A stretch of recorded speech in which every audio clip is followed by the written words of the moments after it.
Honours প্রথম বর্ষের সুপ্রিয় শিক্ষার্থীবৃন্দ, আসসালামু আলাইকুম। নন মেজর রসায়ন 1 ক্লাসে সকলকে স্বাগতম। আজ আমরা আলোচনা করব হফম্যান ক্ষুদ্রাংশকরণ বিক্রিয়া কি।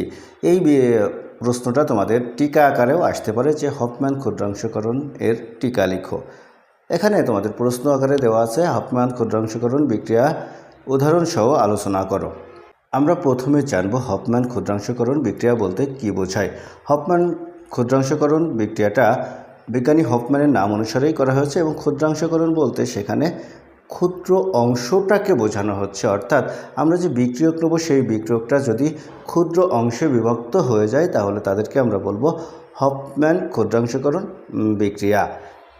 এই বিক্রিয়াকে রিএজেন্টমেন্ট বিক্রিয়াও বলা হয়ে থাকে। আমরা যদি দেখি যে হফম্যান ক্ষুদ্রাংশকরণের বিক্রিয়াটা, তাহলে দেখতে পারবো যে কোনো অ্যামাইড এর সাথে যদি বোরোমিন যুক্ত থাকে এবং তার সাথে কস্টিক সোডা বা সোডিয়াম হাইড্রক্সাইডের বিক্রিয়া করানো হয়, তো দেখা যায় যে সেখানে একটা 1 ডিগ্রি অ্যামিন উৎপন্ন হচ্ছে, তার সাথে সোডিয়াম ব্রোমাইড, সোডিয়াম কার্বনেট ও পানি উৎপন্ন হচ্ছে। এই যে আমাদের প্রথমে যে অ্যামাইড ছিল, অ্যামাইডটা ভেঙে প্রথমে 1 ডিগ্রি অ্যামিন, তারপরে সোডিয়াম ব্রোমাইড এবং সোডিয়াম কার্বনেট ও পানি উৎপন্ন হচ্ছে। এই যে পৃথক পৃথক অংশে খুব ভেঙে যাচ্ছে, তাই এদেরকে বলা হচ্ছে হফম্যান ক্ষুদ্রাংশকরণ বিক্রিয়া। এখন আমরা দেখে নেই যে আমাদের বিক্রিয়াটা ঠিক কেমন হবে। আমাদের বিক্রিয়াটা হবে প্রথমে এটা একটা অ্যামাইড, এটাকে আমরা 1 ডিগ্রি অ্যামাইডও বলতে পারি বা শুধু অ্যামাইড বলতে পারি। এই অ্যামাইড যদি আমরা বোরোমিনের সাথে বিক্রিয়া করাই, বোরোমিনের সাথে বিক্রিয়া করালে দেখা যাচ্ছে যে এখানে আমাদের সোডিয়াম হাইড্রক্সাইড এর সাথে বা কস্টিক সোডাও বলা হয়ে থাকে কিন্তু সোডিয়াম হাইড্রক্সাইডকে, তো এই তিনটা যদি আমরা একত্রে বিক্রিয়া করাই তাহলে আমরা 1 ডিগ্রি অ্যামিন পেয়ে যাব। এই যে 1 ডিগ্রি অ্যামিন, 1 ডিগ্রি বলা হচ্ছে কারণ এখানে একটা আর রয়েছে, আর একটা থাকলে তাকে আমরা 1 ডিগ্রি অ্যামিন বলি এবং NH2 রয়েছে, এর জন্য এটা অ্যামিন। এবং সেখান থেকে সোডিয়াম ব্রোমাইড, এই যে সোডিয়াম ব্রোমাইড উৎপন্ন হচ্ছে এবং সোডিয়াম কার্বনেটও উৎপন্ন হয়ে যাচ্ছে।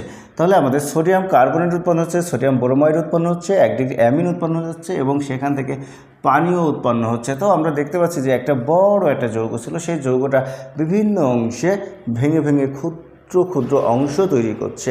এই ক্ষুদ্র ক্ষুদ্র অংশ তৈরি করার যে প্রক্রিয়া এবং এই বিজ্ঞানীর নাম অনুসারে এই বিক্রিয়াকে বলা হচ্ছে হফম্যান ক্ষুদ্রাংশকরণ বিক্রিয়া। তো এখন যদি তোমাদেরকে বলে কোনো উদাহরণের সাথে এটাকে ব্যাখ্যা করতে, তাহলে তোমরা এই সাধারণ সংকেত লিখেও এটা উদাহরণের সাথে ব্যাখ্যা করতে পারো। আবার তোমরা কাজ করতে পারো, এখানে আর এর পরিবর্তে আমরা জানি আর সমান বন্ড CH3, এই বন্ড CH3 দিয়ে তোমরা অ্যামাইড লিখেও তৈরি করতে পারো। যেরকম এখানে তোমরা লিখতে পারো CH3 bond C bond NH2, তো এটা হয়ে যাচ্ছে ইথাইল অ্যামাইড। এই ইথাইল অ্যামাইডকে প্রথমে তোমরা ব্রোমিনের সাথে তারপরে সোডিয়াম হাইড্রক্সাইডের সাথে বিক্রিয়া করলে মিথাইল অ্যামিন উৎপন্ন হচ্ছে। মিথাইল অ্যামিন উৎপন্ন হওয়ার পরে তারপরে সোডিয়াম ব্রোমাইড, তারপর সোডিয়াম কার্বনেট এবং পানি উৎপন্ন হয়ে যাচ্ছে। এই যে আমাদের 4টা অংশে বিভক্ত হয়ে গেল, এই 4টা অংশে বিভক্ত হওয়ার যে প্রক্রিয়া বা যে বিক্রিয়া তাকে বলা হচ্ছে হফম্যান ক্ষুদ্রাংশকরণ বিক্রিয়া। আশা করি বুঝতে পেরেছো। ধন্যবাদ সকলকে এতক্ষণ সাথে থাকার জন্য। দেখা হবে পরবর্তী ক্লাসে।